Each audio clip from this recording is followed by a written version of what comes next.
في فرق ما بين فكرة الطاقة الإيجابية والتفكير الإيجابي؟ الحتة دي فعلا الفكر الإيجابي ده ممكن يأثر علينا، ولا مع الوقت ممكن يخلينا إن إحنا بقى عايشين في ضغط نفسي بالفكرة إيجابية إيجابية إيجابية؟ الطاقة الإيجابية هي الطريقة اللي احنا بنعيش بيها حياتنا. التفكير هو الأداء. الناس مبسوطة وأنا الوحيدة اللي ما بفكرش بالإيجابية. الطاقة بتتحكم فيها 3 حاجات: المشاعر والسلوك والأفكار. أول ما ألاقي في مشكلة قدامي أنا محتاج الأكسبتنس، يعني القبول.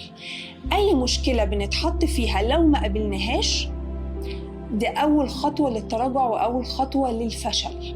هو سبحان الله اكتشفوا في الدراسات والعلم إن لما بنحمد ربنا الخلايا اللي في جسمنا كلها بتشارك في الحمد، فالجسم بيكون في صحة أفضل. حضرتك قلتي في الحتة دي نقطة مهمة قوي، وهي فكرة إن أنا أحمد ربنا على التحدي.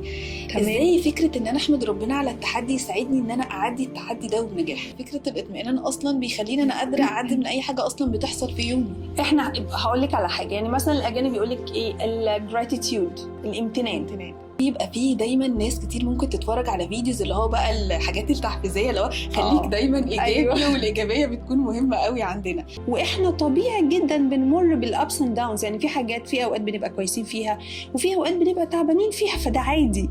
فلا ما نبقاش مزيفين عشان نبسط غيرنا.